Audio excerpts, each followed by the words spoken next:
La géobiologie attise ta curiosité? Tu ne connais pas encore? Eh ben tant mieux. C'est vrai, ça peut avoir un côté bizarre, mais en fait, c'est super technique. La géobio, c'est jouer des colombos pour mener l'enquête. C'est s'occuper de la vie de la Terre, de ta maison, du lieu où tu bosses, pour trouver ce qui cloche et que tu restes en bonne santé. C'est aussi des rencontres, c'est s'occuper des gens, des vivants, des morts. T'es prêt à découvrir? Eh ben, bienvenue dans le monde de la géobio. Et maintenant, quelques vidéos pour savoir quand et pourquoi faire intervenir un géobiologue. Bonjour Olivier, donc tu es géobiologue. Ouais, Pardon. bonjour Benoît. Peux-tu nous dire quand fait-on appel à tes services en tant que géobiologue? Bonjour Melky. Alors oui, bonne question ça. Quand est-ce qu'on fait appel à mes services en tant que géobiologue? Donc déjà, le géobiologue, il s'occupe de tout ce qui est lieu. Donc les lieux de vie, les lieux de travail, et il va s'intéresser à tout ce qui peut perturber le bien-être ou la santé dans ces lieux-là. Donc ça veut dire que si une personne a des soucis médicaux ou de bien-être et qu'elle a ces problèmes-là tout le temps, quel que soit le lieu, a priori c'est pas en lien avec le lieu et donc il n'y a pas à faire appel à un géobiologue. D'accord. Donc ça c'est une première chose. Et puis ensuite,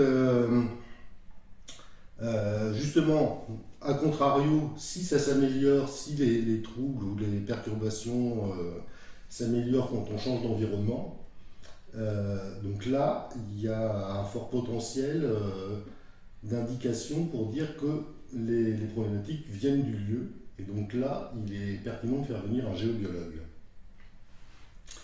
Alors après, le géobiologue, dans ces environnements-là, le principe, c'est de regarder quoi dans cet environnement, qu'est-ce qui va pouvoir poser problème. Merci. Allez, vas-y, installe-toi. Voilà. Qu'est-ce qui va pouvoir poser problème ou à la santé ou au bien-être. Et moi, dans ce cas-là, je regarde le lieu suivant 3 angles différents. Il y a d'une part tout ce qui est perturbation, pollution artificielle, donc tout ce qui est généré par l'homme. Donc là, on va parler de l'électricité, des téléphones portables, de la Wi-Fi, et des polluants, de la qualité de l'air, de l'eau.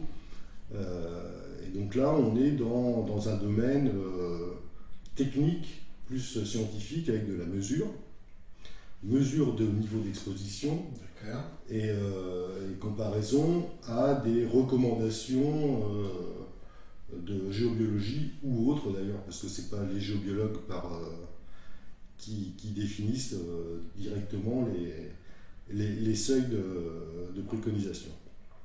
Oui, ça peut être en lien avec des normes médicales ou autres. Alors, oui et non. La plupart du temps, les normes, surtout si on regarde la partie électrique et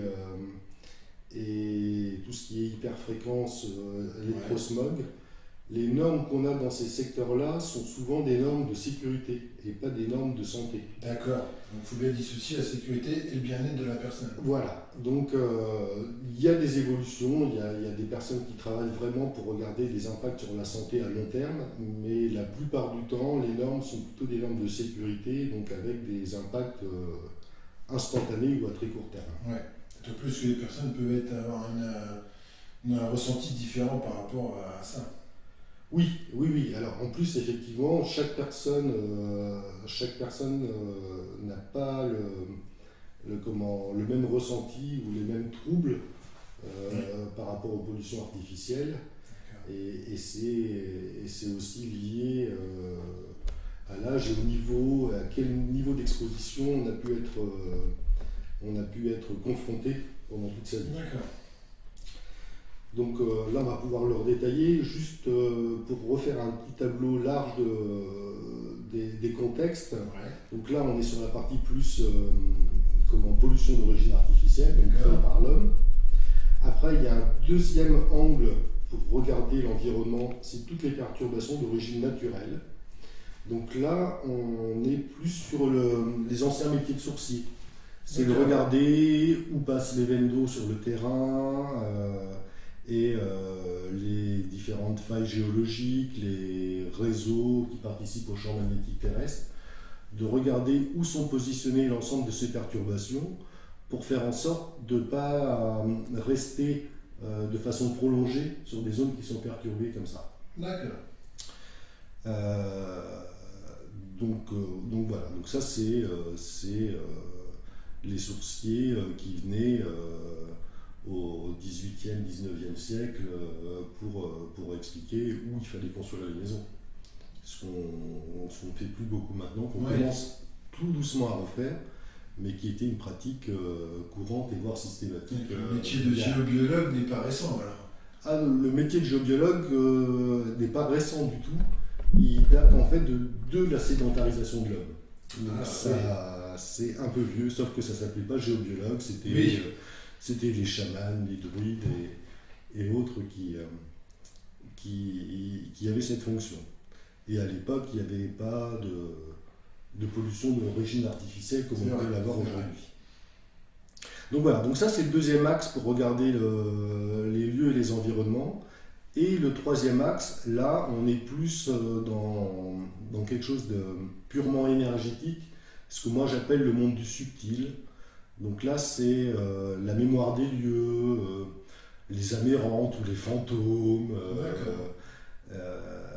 C'est toutes ces perturbations-là où on va avoir des personnes qui vont être plus ou moins sensibles et que ça va plus ou moins perturber. Et particulièrement les enfants. Avant 7-8 ans. D'accord, les enfants sont assez sensibles aussi à toutes ces choses-là. C'est-à-dire que oui, les enfants sont très sensibles parce que vers l'âge de 7-8 ans, ce qu'on appelle vers l'âge de raison, on rentre dans un système où on coupe notre imaginaire et on coupe nos sensations de tout ça. Et alors, pas tout le monde, ou pas avec la même ampleur. Le principe de sensibilité de chacun. Voilà, mais ça dépend aussi de son environnement de vie, des croyances, des cultures. Oui, bien sûr, tout rentre en compte. Voilà, donc nous en Europe et dans toutes les cultures judéo-chrétiennes, on a plutôt tendance à fermer ça. Alors que dans les cultures asiatiques, c'est quelque chose qui est assez accepté, on va dire. Qui est resté culturel. Ouais. Donc c'est tout à fait. C'est pas accepté parce que il n'y a pas à accepter, c'est juste normal. C'est partie de la vie, quoi. Ouais. Donc voilà. Donc ça, c'est les trois grands champs pour faire appel à un géobiologue. D'accord.